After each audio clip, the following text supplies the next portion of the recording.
La historia de este lugar, de la Hacienda del Carmen, es interesante porque es una historia larga. Es que nos invita a pensar en que la realidad que vivimos es una de las realidades posibles.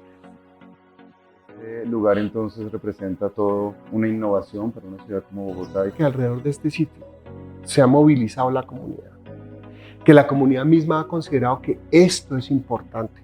Yo creo que en la arqueología se necesita que nos levantemos en contra de maneras de ver el mundo que no nos sirven para entender el pasado. Hola, soy Patrick Morales, director del Instituto Distrital de Patrimonio Cultural. Estamos en Voz Alta, La Cultura Habla, desde el Parque Arqueológico y de Patrimonio Cultural de Usme. Hoy estamos con Carl Langebeek. Carl es antropólogo, arqueólogo de la Universidad de los Andes, es PhD de la Universidad de Pittsburgh y, pues entre otras cosas, ha sido vicerrector de la Universidad de los Andes, profesor durante muchos años de esta universidad y un apasionado de la arqueología, una persona muy importante en la divulgación arqueológica y en la profundización del conocimiento arqueológico de Bogotá, del altiplano cundiboyacense y del país. Bienvenido, Carl. Patrick, muchas gracias por esa generosa introducción. Estamos aquí, Carl, en un lugar muy especial. Estamos en Bogotá y estamos en un lugar que no existía de manera física hace algunos años, porque este es el primer parque arqueológico de Bogotá. Tenemos 7 en el país, este sería el octavo, 23 áreas arqueológicas protegidas, y este lugar entonces representa todo una innovación para una ciudad como Bogotá y sin duda un gran aprendizaje, y por eso estamos hoy contigo para conversar sobre lo que hemos aprendido, pero también sobre lo que no sabemos, que es un tema muy recurrente en la arqueología. Hay muchas cosas que no sabemos. Lo primero, Carl, que te quería preguntar es uno en el colegio siempre le enseñan sobre los pueblos prehispánicos y hay toda una narrativa alrededor de las sociedades complejas. Había unas sociedades más complejas que otras. Los mayas, los aztecas y de los muiscas, de lo que a uno le queda en el colegio, nos decían que pues, eran sociedades con un cierto nivel de complejidad, pero que no se podían comparar a. ¿Quiénes son en realidad los muiscas del altiplano? ¿Y cuál es esta relación con esta idea de la complejidad que nos hace a veces determinar que unos indígenas son, digamos, más importantes que otros en el contexto americano? Mira, esa pregunta, Patrick, va a la médula de algo que yo creo que es central. A nosotros nos han vendido desde pequeños dos paradigmas que son muy complicados: el de civilización y el de progreso. Y claro, cuando se mira el pasado prehispánico desde esos dos lentes, lo que hoy en día es Colombia, que obviamente no existía en 1492, se mira con mucha incomodidad, porque pues no somos una gran civilización como los aztecas o como los mayas o como los incas, y entonces automáticamente se da la sensación de que son sociedades que no cambiaron, que no fueron complejas, etcétera, etcétera. Hoy en día eso está bastante revaluado. Yo creo que el trópico suramericano tuvo la enorme virtud de no producir civilizaciones. Las civilizaciones, en realidad, si tú miras históricamente, están construidas sobre el horror, ¿no? Sobre la guerra, sobre la invasión, sobre la expansión, sobre el dominio de unos sobre otros. Y realmente en este mundo que ocupamos hoy en día, la historia fue distinta, fue muy distinta. Y claramente no podemos hablar de unas sociedades más complejas que otras. Es decir, la complejidad se puede medir de diferentes maneras y todas las sociedades humanas son capaces de producir complejidades que se pueden leer de formas muy distintas. Los muiscas fueron un caso muy interesante que se miró igual. Era el premio de consolación. No eran incas ni eran aztecas, pero ahí iban por el camino correcto. No, la sociedad muisca fue una sociedad que se negó a ser una sociedad civilizada como fueron los aztecas y los incas. Y te voy a dar un ejemplo muy bonito.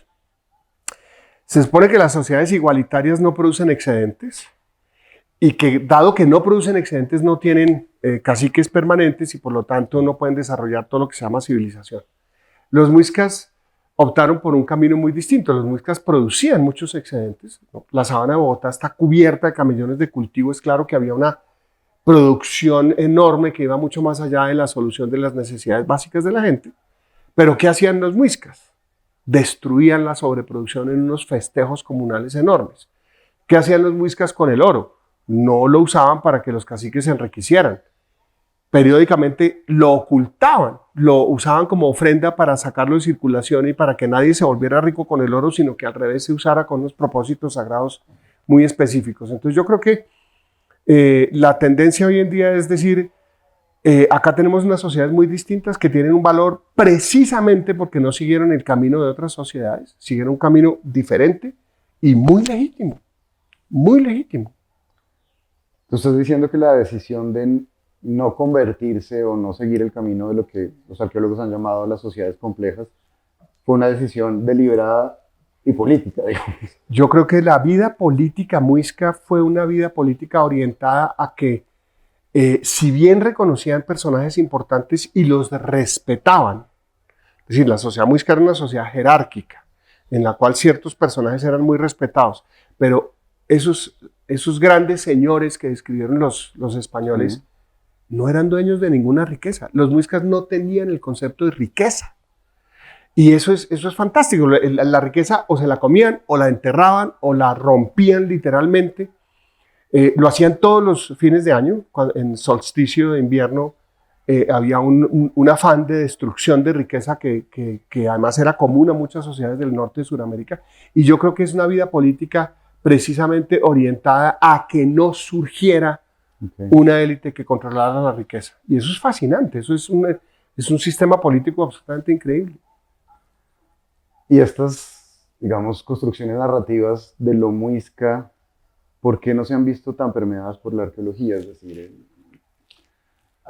Tunja, Bacatá, los dos grandes caciques en guerra o no, digamos, todos estos mitos, quiero decir mitos en el sentido más de narrativas construidas, no desde la academia, sino probablemente desde otros escenarios escolares que decía al principio, ¿por qué no se han visto permeados por una idea tan fascinante de una sociedad que no quería llegar a estos puntos de complejización? Digamos? Eso tiene una historia que es fascinante, Patrick.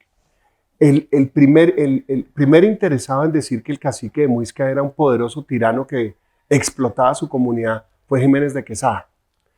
Y fue Jiménez de Quesada por una historia muy sencilla. Cuando él entra a la sabana de Bogotá, torturan al cacique de Bogotá para que confiese dónde está el oro y lo matan. Y la única manera, y acuérdense que Jiménez de Quesada era abogado, y la única manera de justificar eso ante las autoridades españolas y ante quienes iban a llegar a tratar de enredarlo en pleitos jurídicos para pelear por recursos, era que había cometido un tiranicidio, porque el tiranicidio en el siglo XVI era legítimo, era una forma de eliminar a un tirano, y un tirano era una persona que era tirano porque había usurpado el poder o porque se había enriquecido a costa de los demás. Y el cacique de Bogotá fue acusado de las dos cosas. Era ilegítimo, no era el heredero, y además se había enriquecido a costa de los demás. Entonces lo que hizo Jiménez de Quesada en el fondo fue un acto de justicia. Eso se queda grabado en el imaginario colonial. Hay obras de teatro del siglo XVI que dice que el cacique de Bogotá tenía dominios que llegan hasta el Valle del Cauca. ¿Sí? Eso se empieza a engrandecer con la conquista. Lo engrandecen los héroes de la independencia, que no eran exactamente indigenistas, ni mucho menos. Y queda como una narración absolutamente popular que luego, dentro de la lógica del arqueólogo científico, cuando empieza la arqueología científica tiene un enorme problema, a mi juicio, esto no lo comparten muchos colegas, y es que se deja invadir por modelos de la economía que se basa en la idea de que la naturaleza del ser humano es beneficiarse a sí mismo con el máximo beneficio y el mínimo costo posible. El homo economicus que defienden muchas escuelas de economía hoy en día, y la arqueología se deja permear un poquito por eso. Y cuando tú lees informes de arqueología parece que los caciques muiscas fueran pues unos señores en un banco en Shanghai o en Wall Street tratando de enriquecerse. Y creo que la manera como hemos visto el pasado prehispánico ha sido afectada por eso. Cuando encontramos que en una vivienda hay un 10% más de cerámica decorada, decimos, ese que vivía ahí era más rico que el otro. Tenía prestigio, tenía... Lo cual es una locura, es una cosa completamente etnocentrista. Entonces sí, la narración predominante es esa porque es nuestra manera de ver el mundo hoy en día. Pero el reto más bonito de la arqueología es tratar de entender mundos distintos. Y estamos en un mundo que no genera riqueza, sino que genera sobreproducción para destruirla, para que no sea riqueza para nadie. Y eso es muy interesante. ¿Por qué te hiciste arqueólogo? No, ya nos contestaste que hay una posibilidad de ver mundos distintos, pero yo también transcurrí por la arqueología y me abandonó después de la universidad, pero ¿por qué te hiciste arqueólogo tú? Buena pregunta. Yo creo que para mí fue bueno, digamos, yo siempre agradecer en la vida haber crecido en un ambiente bicultural. Yo creo que tú también puedes contar narraciones parecidas. Digamos, yo tuve un papá de una cultura y una mamá de otra cultura. Entonces ese tema era de religiones distintas, de manera de ver el mundo distinto, de opiniones sobre la sociedad diferentes. Yo creo que eso lo entrena uno un poquito para ser antropólogo. Y siempre el pasado me llamó mucho la atención. Yo eso tal vez se lo atribuyo a que mi padre sí venía de una sociedad donde el pasado era una cosa al cual se le tenía mucho cariño, ¿sí? Y mucho interés. Digamos, en las familias danesas hay una tradición de, por ejemplo, guardar gabinetes de antigüedades. Las familias tienen gabinetes de antigüedades que van conservando. Entonces, yo crecí con hachas vikingas, por ejemplo, en mi casa. Y ese tipo de cosas me atrajo mucho al pasado, pero además hubo dos cosas que pasó. Primero que, por supuesto, estudiar antropología es un error de cálculo. Uno entra y no tiene ni idea qué es eso.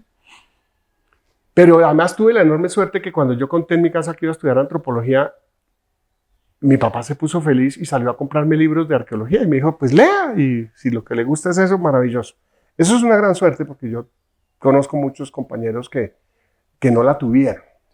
Obviamente ya adentro uno se da cuenta que hay una disciplina que ofrece cosas que uno sí quería hacer en la vida. Entonces, pues qué dicho. Y ahí quedé. Yo creo que a mí me abandonó la arqueología porque veía, yo excavé en el Valle del Cauca, algunos cementerios prehispánicos, y veía, digamos, una tumba y veía la rápida interpretación de los arqueólogos, de que si tenía más ajuar, entonces era un personaje de más prestigio. Encontramos un niño al lado de un adulto, y veía que era tan difícil saber qué pasó realmente allí, o sea, cuál fue la decisión de enterrar a este niño, o que no necesariamente, como lo señalabas, que tuviera más ajuar, representaba que fuera un hombre de más prestigio. Probablemente hubo muchísimas circunstancias para que el ajuar funerario de esa tumba tuviera, digamos, eso, que siempre me quedaba con esta idea de que la arqueología es una ficción. No me lo estoy inventando yo, por supuesto, construimos ficciones. Y tal vez la que más me llama la atención, que tiene mucho que ver con este lugar donde estamos y los estudios, digamos, de las diferentes sucesivas ocupaciones prehispánicas de este lugar y luego coloniales, de las cuales hablaremos, es que los arqueólogos construyen mucho una interpretación con base en algo que llaman horizontes cerámicos. Y esto del horizonte se vuelve una manera de nombrar a una comunidad.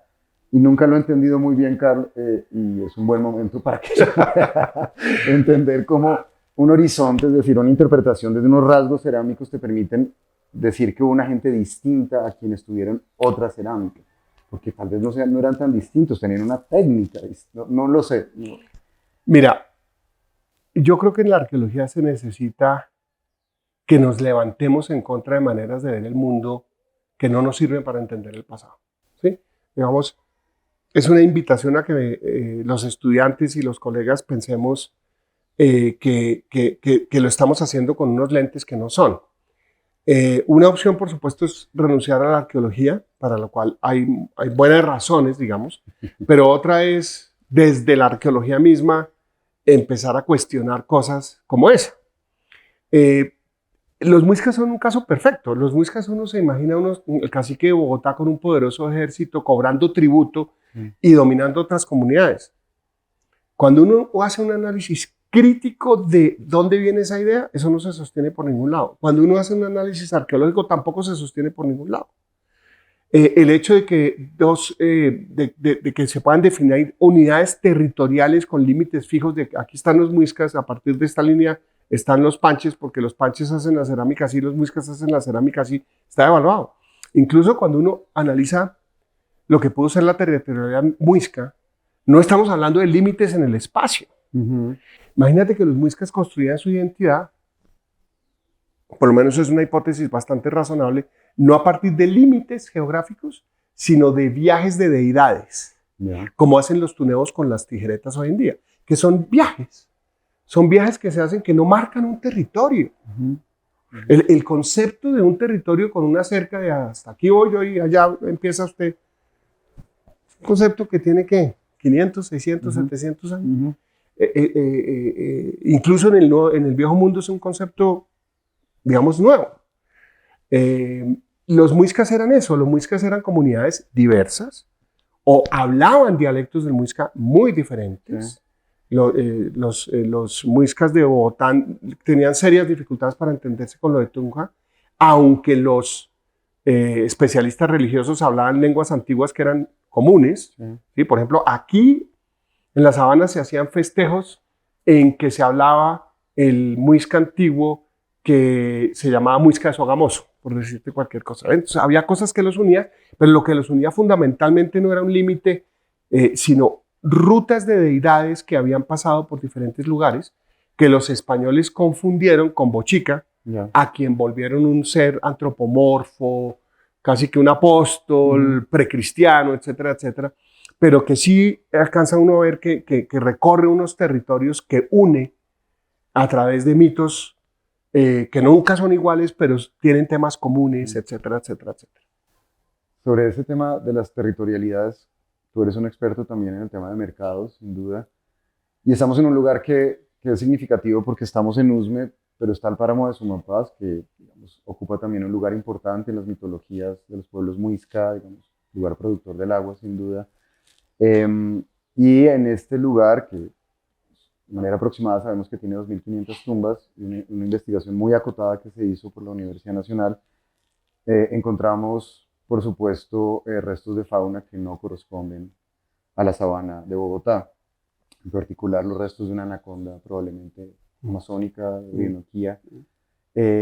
Estos recorridos, digamos, que haces referencia al vuelo de las tijeretas, de los Tunebo, se pegaban de un conocimiento también muy extenso a través de los mercados, es decir, ellos tenían una cartografía muy grande, comercial sin duda, y mitológica, estaban ligados a estos dos temas.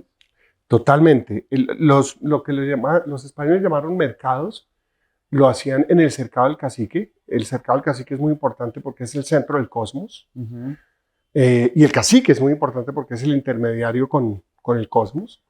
No el dueño de nada, no el dueño de oro y de esmeraldas y todas esas cosas.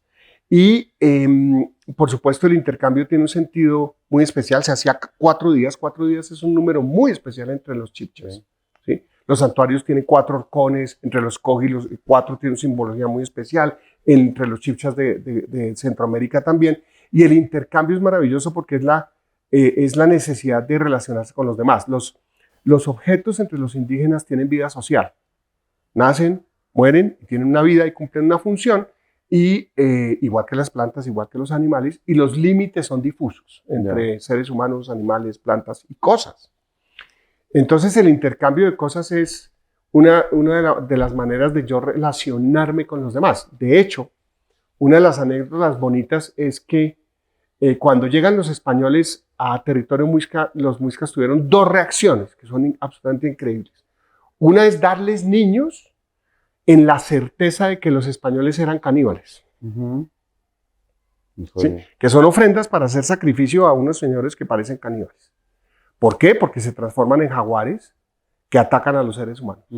¿Cuáles eran los jaguares? Los perros, que eran perros entrenados para guerra y que los indígenas consideran felinos, no cuadrúpedos, no caninos, pese a que los indígenas tienen caninos prehispánicos. Y la segunda reacción fue hacer intercambio con los españoles. Cuando uno mira en la entrada de riquezas, ahora sí riquezas, en el cuaderno de la expedición de Quesada, encuentra que los indígenas llegan con oro y se lo entregan a los españoles. Los españoles no tienen que robar oro durante un buen tiempo, les llega. Cuando hacen un campamento los españoles, ¿qué hacen los indígenas? Van y les llevan comida. Es decir, hay un afán de establecer un intercambio que es la forma como los seres humanos durante mucho tiempo nos hemos relacionado con otros. Obviamente, pues a la larga eso no funcionó por obvias razones. El mismo sujeto se miraba de formas muy distintas, pero el intercambio tiene esa belleza que además era de las cosas que unían a los muiscas, a los que llamamos ahora muiscas. Y es que ellos participaban en mercados a los cuales no dejaban entrar a gente muy distinta. Ya. Que, digamos, los panches, los pijaos, los musos, los indígenas de los llanos, no entraban a los cercados de los caciques muiscas a hacer intercambios. Con ellos el intercambio se hacía, pero era diferente. No involucraba esa construcción de comunidad en el cercado que sí tenían los muiscas. Sobre esos lentes con los cuales leemos los pasados, digamos, hay también un lente muy fuerte, y es que durante un tiempo, en algunas interpretaciones y narrativas de este lugar, se habló mucho de su carácter de necrópolis, y estas interpretaciones se han movilizado mucho alrededor de que este lugar entonces debería ser un lugar en el lente más occidental, retirado de las dinámicas cotidianas de la vida, del intercambio, de pensar los territorios a través de los vuelos o de lo que nos estabas mencionando, sobre esas otras maneras de construir territorialidades. Sin embargo, hoy sabemos que la relación vida y muerte de los muisca fue muy distinta. Fíjate, ese es otro bonito caso de cómo nuestros lentes cambian todo. Para los muiscas, para muchas comunidades indígenas, el pasado no está a sus espaldas, sino que está enfrente. La razón es muy obvia. Tú no conoces el futuro, por lo tanto no lo ves, por lo tanto está a tus espaldas. Pero el pasado está allí y por lo tanto lo tienes enfrente. Es una lógica completamente distinta a la nuestra, donde el pasado está a nuestras espaldas y el futuro está, que tiene que ver con la idea de progreso, etcétera, etcétera. Y una de las cosas en que no hay una distinción es entre el mundo de los vivos y el mundo de los muertos. Los muertos están presentes en el mundo de los vivos. Tienen una intervención casi que cotidiana con los vivos. Y entre los indígenas es muy común que los muertos hacen parte de la vida cotidiana, a tal punto que entre los muiscas, pues sabemos, evidentemente por arqueología, que los muertos se entierran en las viviendas de los vivos o se dejan sus santuarios. Por ejemplo, cuando encuentra Bogotá, la expedición española encuentra construcciones en pie que tienen caciques muertos hacía muchos años, y en Tunja también, que se seguían manteniendo. Eran caciques todavía, y se les hacían ofrendas a esos caciques, pero estaban allí muertos hace quién sabe cuántos, probablemente cientos de años. Entonces no había una división entre la vida y la muerte tan tajante, y las aldeas eran necrópolis al mismo tiempo. Tampoco tenían la noción de aldea permanente. Eso es una cosa muy importante. Nosotros nos imaginamos una aldea muisca como unos señores que viven ahí todo el año. No, los muiscas se mueven. Ocupan un territorio moviéndose, no estando quietos. Y las aldeas son sitios que se ocupan por temporadas. Sobre todo las grandes aldeas como Bogotá, Tunja, Sogamoso, probablemente eran sitios en los cuales se hacían ceremonias durante varios meses al año, pero no eran sitios que congregaran habitación permanente enorme todo el tiempo. Entonces la gente se mueve. Y la gente tiene como referencia, cuando los españoles les preguntan ¿de dónde eres tú? Yo soy de donde están enterrados mis muertos. ¿Y es donde están enterrados esos muertos? En una de las aldeas, probablemente la aldea principal, que ocupan buena parte del año. Entonces, vivos y muertos están unidos por mucho más de lo que la gente cree. Este carácter, claro, uno llega, encuentra huellas de poste, que son las huellas que dejan pues, las habitaciones que tuvieron, las construcciones, encuentra los muertos. Y se imagina efectivamente que estuvieron acá viviendo, pero efectivamente rotaban. Pero este predio sí fue, digamos, ocupado por lo menos durante 12 siglos. Tenemos ese registro. Y hay unos debates un poco sobre el concepto de sacralidad. Un predio sagrado en un sentido amplio, es decir, sabemos que hubo tumbas que se movieron, digamos, de una ocupación posterior para enterrar a los otros muertos. Esa noción de lo sagrado ha ocupado la arqueología, digamos, este es otro lente, hablando de los lentes un poquito, pero aquí en USME ha habido un debate, digamos, alrededor del equipo de trabajo, de las comunidades, sobre que es un lugar sagrado. Esa sacralidad, ¿de dónde viene esta idea, digamos, que es potente porque está arraigada en un lugar que es importante durante 12 siglos, que no es menor? Pero... Pues mira, claro, uno puede echar el chiste que cuando los arqueólogos no saben qué es algo, pues dicen que es sagrado. Pero aquí hay algo que también vale la pena que discutamos, y es el concepto de lo sagrado como opuesto a lo no sagrado. Esa no es una distinción que hacen las sociedades indígenas. Cuando uno oye es que la laguna de Guatavita era sagrada, pues sí, pero es que todo el territorio, todas las cosas, todas las personas tenemos algo de sagrado. Y tenemos fuerzas mágicas, si se quiere llamar de alguna manera. Por eso la tontería que se dice con mucha frecuencia de que los indígenas consideraban que los españoles eran dioses. No, simplemente reconocían que al ser humanos tenían poderes. Yeah. ¿Sí? Entonces, en la sociedad indígena las cosas tienen poderes, las plantas tienen poderes, los animales tienen poderes y los humanos también, y los sitios. Entonces, es muy difícil pensar que si hubiera una división entre lo sagrado y lo no sagrado.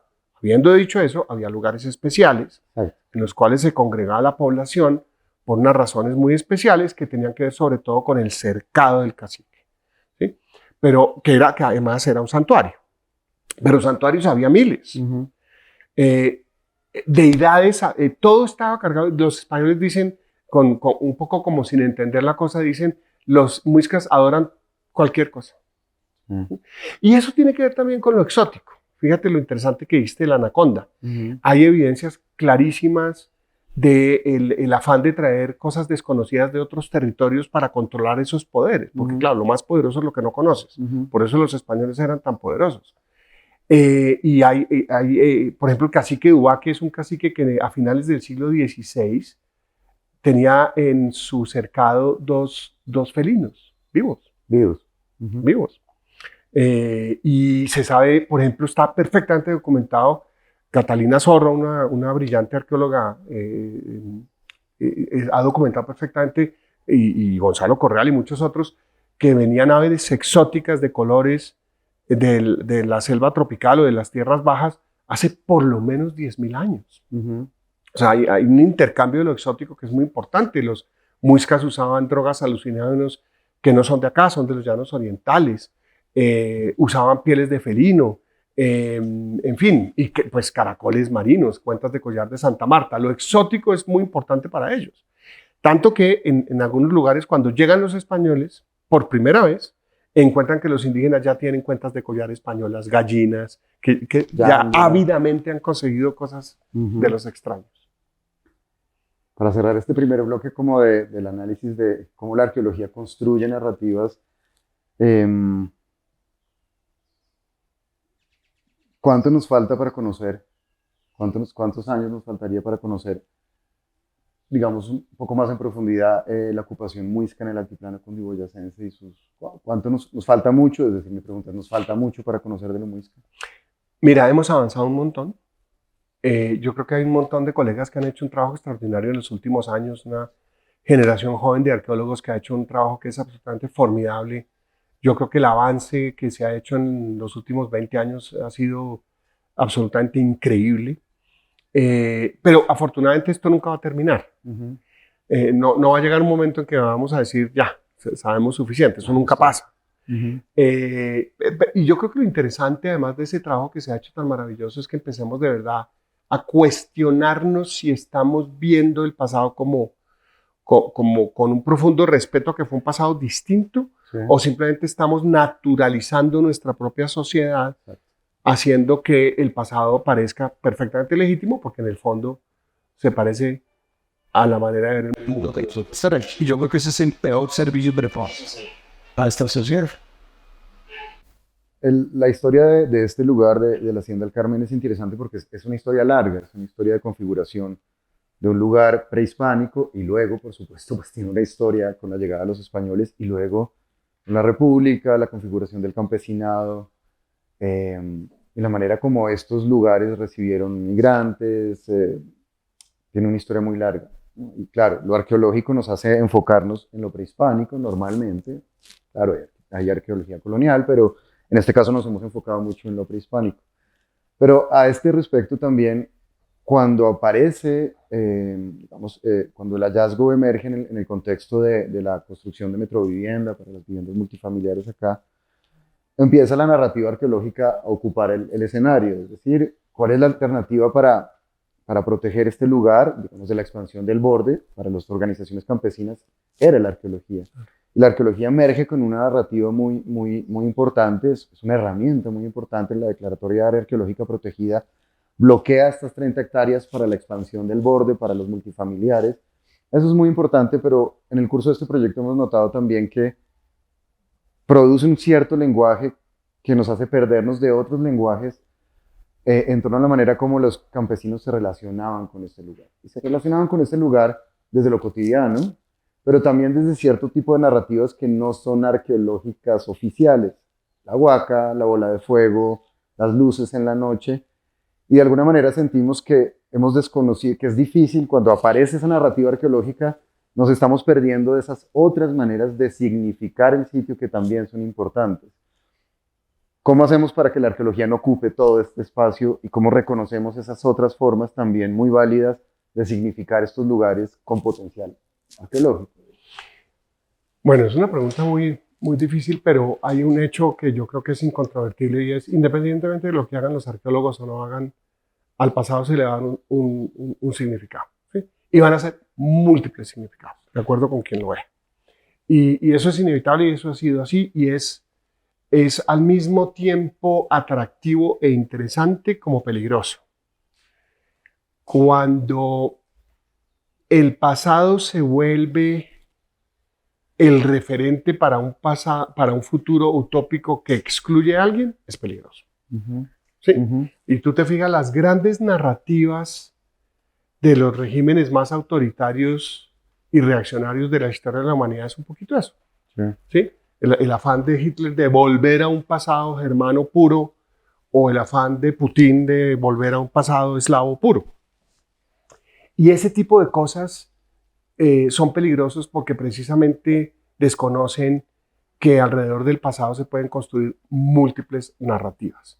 Obviamente yo creo que debe haber un esfuerzo para entender que esas múltiples narrativas deben dar espacio a oír a los otros. Y la narrativa respecto al pasado indígena es una narrativa que tiene que reconocer también que hay un pasado colonial, que también hace parte de nuestro pasado, que hace parte de un pasado republicano, que también tiene una historia, etcétera, etcétera, etcétera. Y yo creo que eso se tiene que aproximar desde un respeto muy grande, ¿sí? No desde la ciega admiración utopista, pero sí de un respeto muy grande, porque el pasado siempre ofrece la posibilidad de entender cosas que son distintas. Y yo creo que vivimos en una sociedad en la cual hay una urgente necesidad de reconocer lo distinto, porque lo distinto no lo tenemos en el pasado, lo tenemos aquí, presente, y eso es lo que es importante. Y hay otra discusión que yo creo que está saldada en la arqueología y es que no hay discusión que no tenga que ver con el presente. El pasado solamente es relevante en la medida en que se trae. Incluso cuando se ignora, es una manera de traerlo.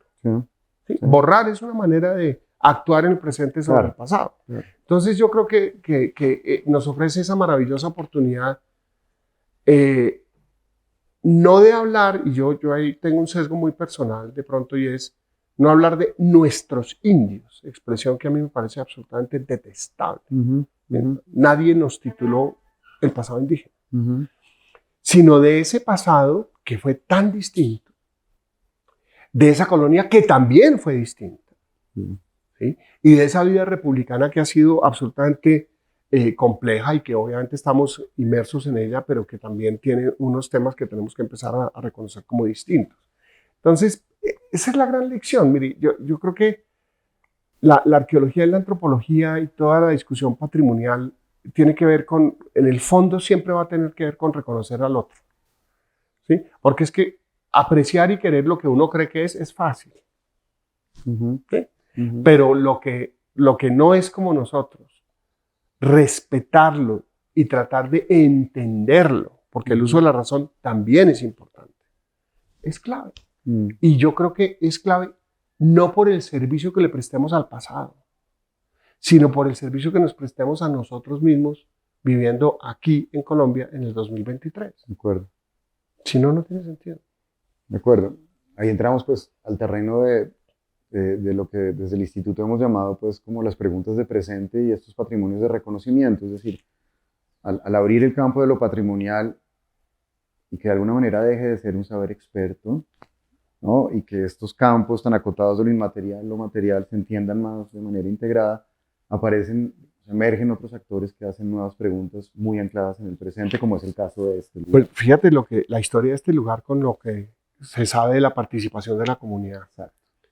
Solo eso es maravilloso, porque en Colombia nos hace falta tantos propósitos más allá del individuo, que cuando uno encuentra que alrededor de este sitio se ha movilizado la comunidad, que la comunidad misma ha considerado que esto es importante, y seguramente hay desacuerdos en por qué es importante, no importa, qué dicha, pero solo eso, ya sociológicamente hablando, es construcción de un mejor país.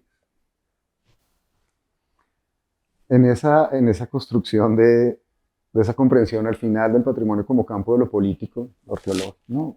Es un campo de tensiones, de interpelaciones.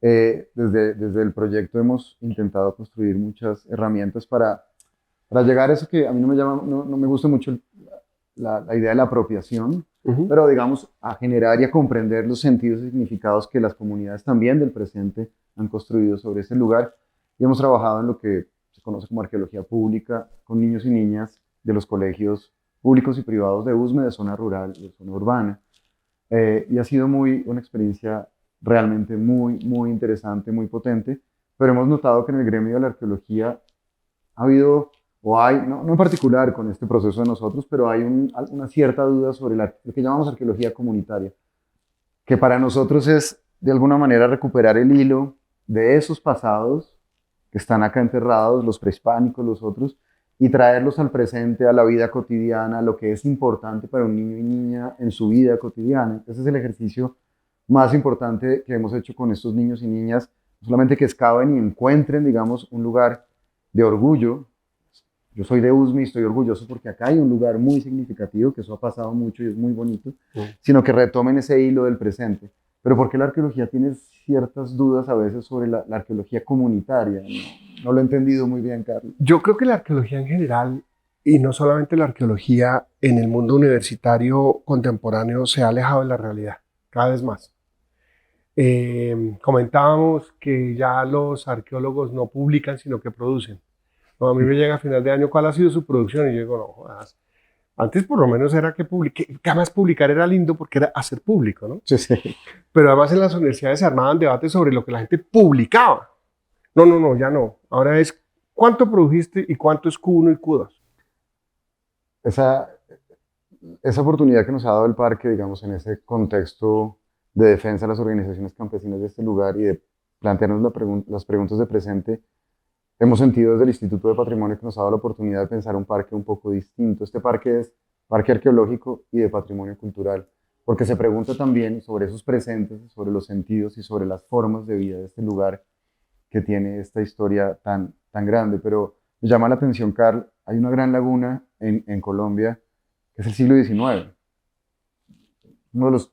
Eso está avanzando cada vez más, pero el siglo XIX está poco estudiado, y de alguna manera este lugar también, con la idea de lo arqueológico, desconocemos muchas cosas, por ejemplo, de las dinámicas coloniales de este lugar, de la llegada de las haciendas, de la llegada un poco de los procesos de configuración de lo que hoy las organizaciones llaman el borde urbano-rural.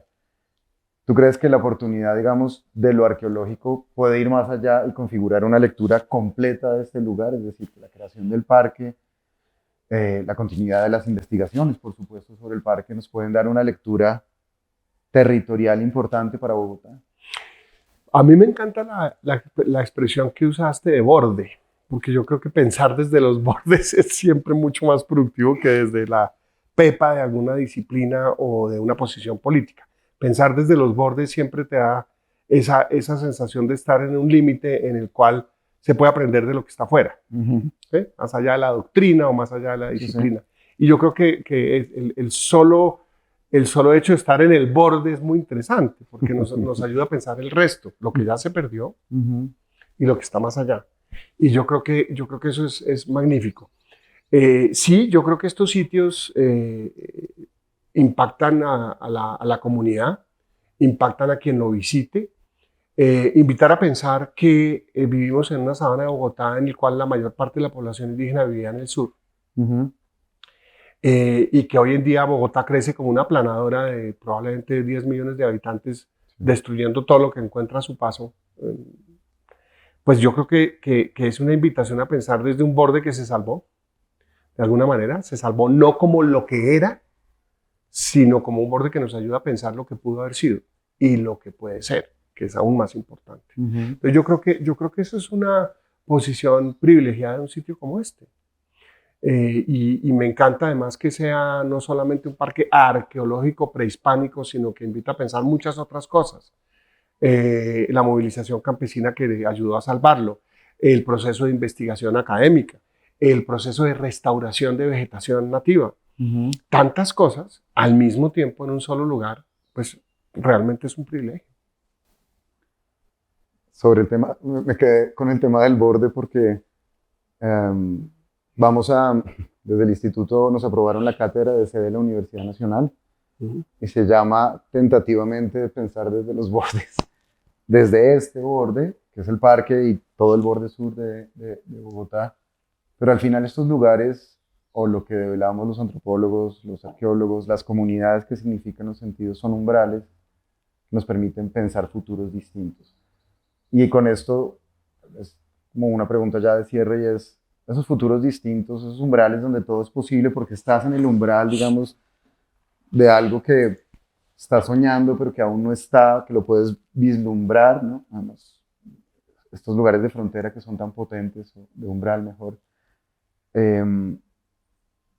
Las claves de la arqueología, de estas lecturas territoriales completas, nos pueden ayudar a pensar mejores formas de ordenar los territorios en un contexto de crisis climática absolutamente evidente y de crisis de las ciudades, digamos, en términos de pues, lo que tú señalabas, su expansión, cuáles son esas potencias de estos estudios, de estos lugares, de estos proyectos muy integrales y de estos reconocimientos de los sentidos de un territorio para pensar un mejor ordenamiento. Yo creo que una de las cosas fascinantes de la antropología, que creo que lo tenía más claro en sus orígenes como disciplina que hoy, es que nos invita a pensar en que la realidad que vivimos es una de las realidades posibles, no la única realidad posible.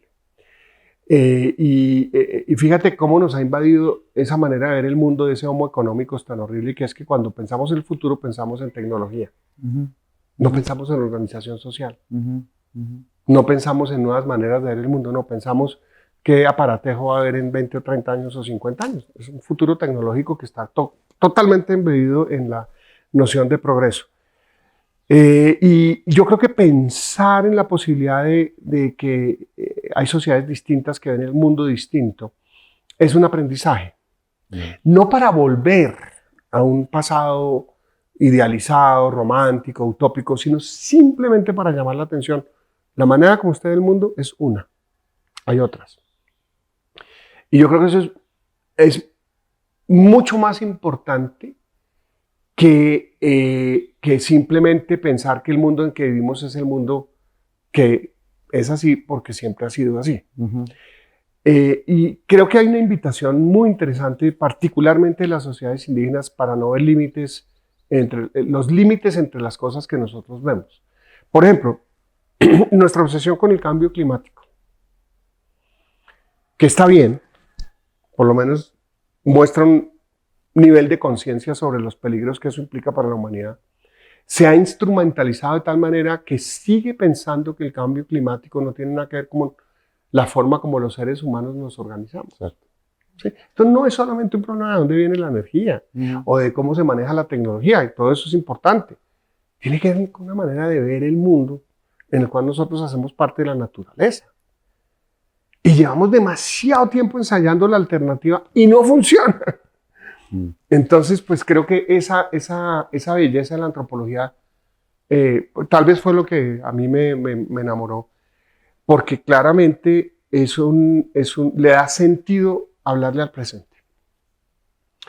Y con eso se cumple una tarea que a mi juicio es maravillosa.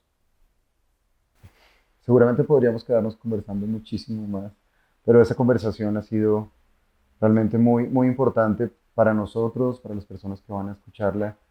Me quedo con la idea de un lugar que nos habla de futuros posibles, de un umbral, de una potencia para develar otros sentidos, eh, para pensar nuestro lugar en la Tierra, para que Bogotá piense también su manera de estar concibiendo futuros y cómo este lugar, este parque arqueológico y de patrimonio cultural nos puede abrir una posibilidad para soñar, digamos, otras maneras de concebir nuestra relación con, sin duda, con los pasados y con un futuro y con los futuros que pueden ser posibles y que se abren en términos de lo que va a pasar cuando este parque además avance en sus sucesivas fases. Así que, Carl, nos has llevado por un viaje desde el siglo XVI, antes, hasta el presente, y pues muchas gracias por estar hoy aquí en USME, en el Parque Arqueológico de Patrimonio Cultural, y compartir todo lo que has investigado sobre este tema. Patrick, muchísimas gracias por la invitación. Ha sido un verdadero placer estar acá, conocerte, el equipo tan maravilloso que tienes y este sitio tan especial. Gracias, Carl.